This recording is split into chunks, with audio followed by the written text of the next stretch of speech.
대한민국 보수의 세계를 A, B, C.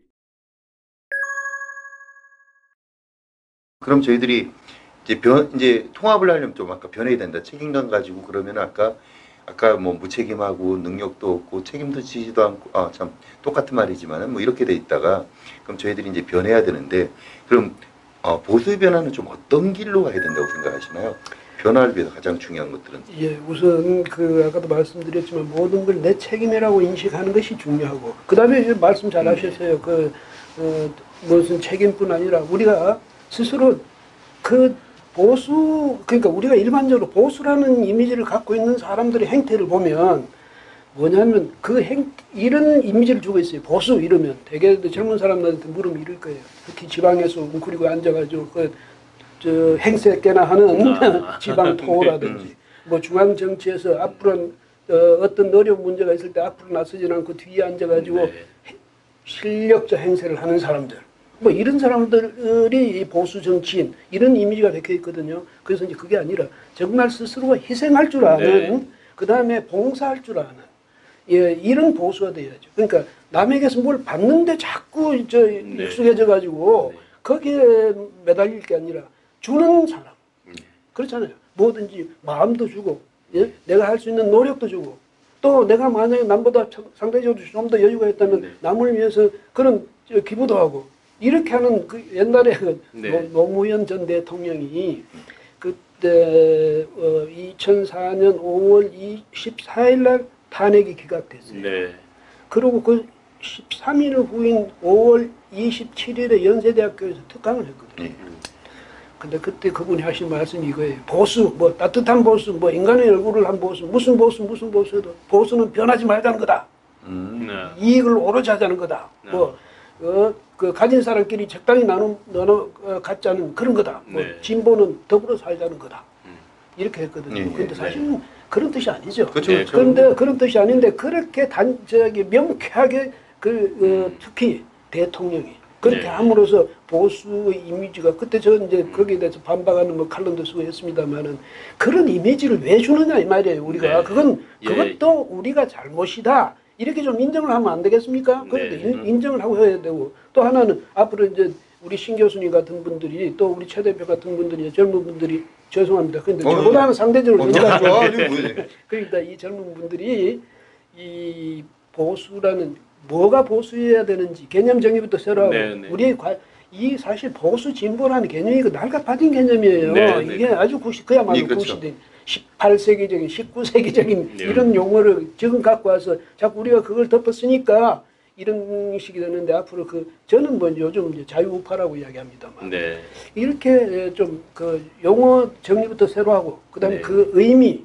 정의를 이제 새로 좀 분명히 할 필요가 있지 않느냐 이런 생각도 듭니다. 그런 가운데에서 지금 귀하게 말씀해주신 그 보수 또 자유우파 이런 가치적인 동질성을 갖고자 하는 노력을 우리 젊은 사람들까지도 끊임없이 그 노력을 같이 해나가는 그래서 현실적으로 대통합이 되는 부분 그 베이스에서 어떤 가치적인 동질성을 확보하는 노력들 이런 것들이 좀 곁들여지면 좋겠다라고 생각합니다. 저는 우리 이제 평소에 이제 우리 신 교수님 하셨던 이야기 중에 좀 좋았던 이야기가 저희 이제 보수 특히 이제 보수의 이제 장자라고 할 수 있는 자유한국당에 그동안 이제 여성들은 꽃병처럼 꽂아놓고 청년들은 이제 이용해서 병풍처럼 딱 펼쳐놓고 이제 그냥 막 이렇게 벽지처럼 이렇게 책꽂이처럼 뒤에 이제 배경으로 썼죠. 이제 그렇게 동원되어 왔고 그래서 그래놓고 이제 정작 이제 정치인들은 포도 청년, 포도 여성 이렇게 이야기를 했었는데 이제 우리 신 교수님 말씀하실 때 이게 그 포도 청년, 포도 여성을 바이더 청년, 바이더 여성으로 바꿔야 된다. 그런 표현을 썼는데 저는 참 그게 공감이 됐었거든요. 저는 그래서 저희가 변화하려면은 저는 이제 어떤 워딩인가 하면 우리가 기득권을 놔야 된다.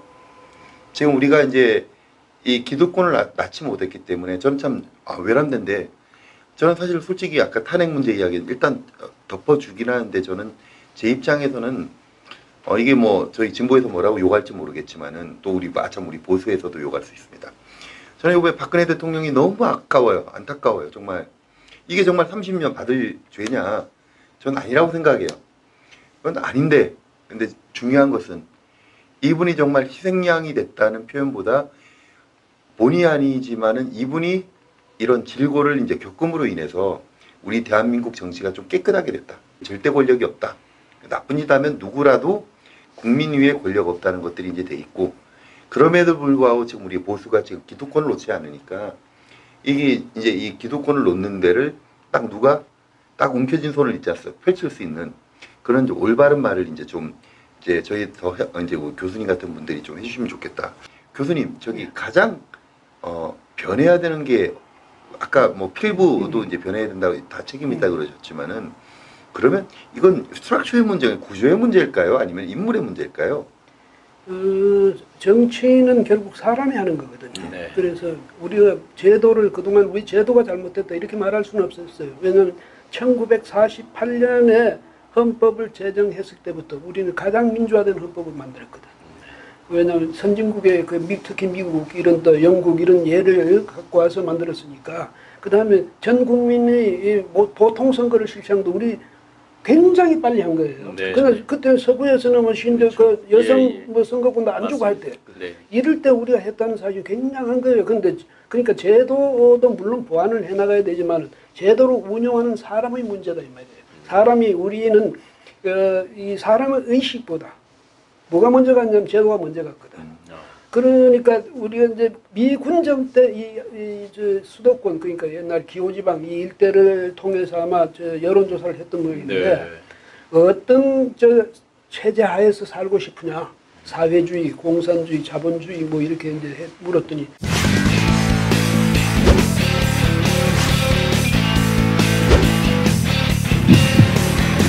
사회주의가 70%였어요. 오. 근데 야, 그래서 저기 그걸 이른바 진보 측에서는 봐라. 그때부터 벌써 우리는 그런 생각을 했는데, 국민들은 그렇게 생각했는데 억지로 말이지 이렇게 이승만 세력이 억지로 그렇게 했다 이거 아니에요. 네. 사실 그때 민주주의가 뭔지는 아무도 몰랐어요. 경험해보지 않았잖아요. 그렇죠. 사회주의는 그 어떻게 하냐. 일제 시대를 통해서 특히 이제 이 독립운동을 하는 분들 중에 네. 이 사회주의 그렇죠, 맞아요. 그렇죠. 예. 1917년 그 볼셰비키 혁명 네. 이후에 그런 영향을 굉장히 많이 받아서 당시 지식인들이라는 사람들은 다 사회주의, 공산주의에 네. 대해서는 알았지만은 말하자면 미국식 또 영국식의 그 민주 체제 네. 여기에 대해서는 인식이 없었어요. 우리나라에서는 유길준 선생이 처음으로 네. 갖고 서유경문. 서유경문은 네. 거기에 이제 정치에 대해서 네. 설명했을 정도라고. 근데 그 정도 인식밖에 없었으니까 일반 우리 국민들은 사회주의 말고는 공산주의, 사회주의 말고는 아는 게 없는 거예요. 근데 네. 공산주의는 보니까 정도 너무 심하니까 사회주의 정도면 좋겠다. 같이 벌써 같이 먹고 살자는데 네. 그래 이런 그 아주 순진한 인식이었지. 그렇기 때문에 이제 그런 인식이 됐는데 그것 때문에 지금까지도 막 보수주의가 보수 정치가 사실은 항상 방어적이 되고 네. 수세적이 돼야 되는 이유가 거기에도 있을 거예요. 그래서 이런 점부터도 이전 점은 연구를 해가지고 아까 특히 이제 청년위원회도 네. 계셨고 또 청년들하고 이제 학생들하고 같이 이제 이야기도 네. 하시면서 우리가 정말 아쉬운 것은 청년들이 우리한테 박수를 쳐줄 그런 세력이 돼야 되거든. 네. 그런데 그 이름을 자꾸 보수라고 내세우니까 낡은 사람들, 그렇죠. 의식도 낡았고 행동도 낡은 사람들. 저 사람들한테 배울 게 뭐 있냐 이러는 네. 거 아니에요. 그러니까 예. 그런 사람들하고 손을 잡으면 나도 이거 잘못하면 타락한 그런 인상을 주는 거 아니냐. 예. 저는 젊은 사람들 그런 생각이 마련이거든요. 예. 이것이야말로 바로 시대를 앞서가는 그런 사조고 네. 네.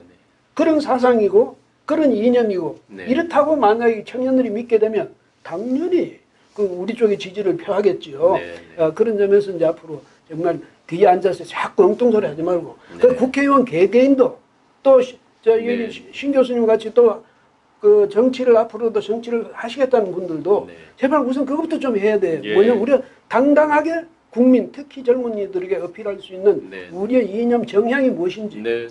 우리의 목표가 무엇인지 그렇잖아요. 예. 그걸 분명히 해주셔야 네. 그 우리 젊은이들이 자유한국당 이러면 저 시대를 앞서가는 정당이라 해줄 수 있겠죠. 네. 네. 그러니까 보면 이 모바일의 특징에 자꾸 생활 속에서 젖어들다 보니까 직관적으로 보고 직관적으로 사고를 하게 되더라 이거죠. 그렇다는 얘기는 저희가 보여지는 모습 속에서 이론이 아무리 강하고 가치적인 걸 저희끼리만 갖고 있다 하더라도 표출되는 모습에서 이렇게 속되게 흔히 하는 말로 꼰대 뭐 틀딱 아주 그 꼴보수 이런 식으로 보여진다 그러면 이미지적으로 와닿지 않는 거죠. 그러니까 저희가 좋은 가치와 사고를 갖고 있는 것들이 그대로 생활 속에서 잘 표현돼서 직관적으로 국민들이 받아들일 때 아, 진짜 보수는 이런 거였지 라는 직관적으로 이미지적으로 다가올 수 있는 그런 행동들 하는 게 중요하다고 생각합니다. 그래서 이제 저희 방송이 이제 저희 이제 일부 좀 이따 마무리해야 되는데 그 저희가 그래서 나이스한 보수, 아까 댄디한 보수, 이제 보수가 이제 정말 이렇게 고리타분하고 이런 보수가 아니라 이제 진보보다도 오히려 좀 멋있는 이제 보수를 표방을 해야 된다. 저는 이제 개인적으로 가장 이제 사숙으로 생각하는 분이 이제 우당 유해영 선생님이거든요.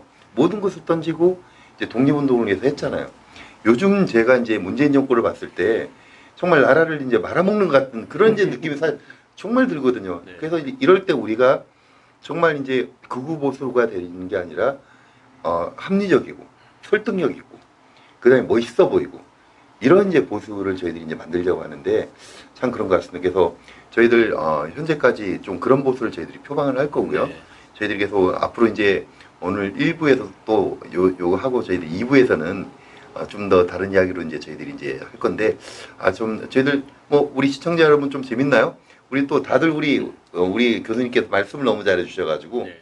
조강특위원회에서 이제 아주 큰 그 칼을 휘두르셨잖아요. 칼 휘두르신 이제 비하인드. 네. 그 다음에 옛날 이제 윤리위원장 하시면서 또 요번에 5.18 문제 있지 않습니까? 이게 5.18 문제를 어떻게 처리해야 되나 좀 민감한 문제긴 한데 그렇게 하도록 하겠습니다.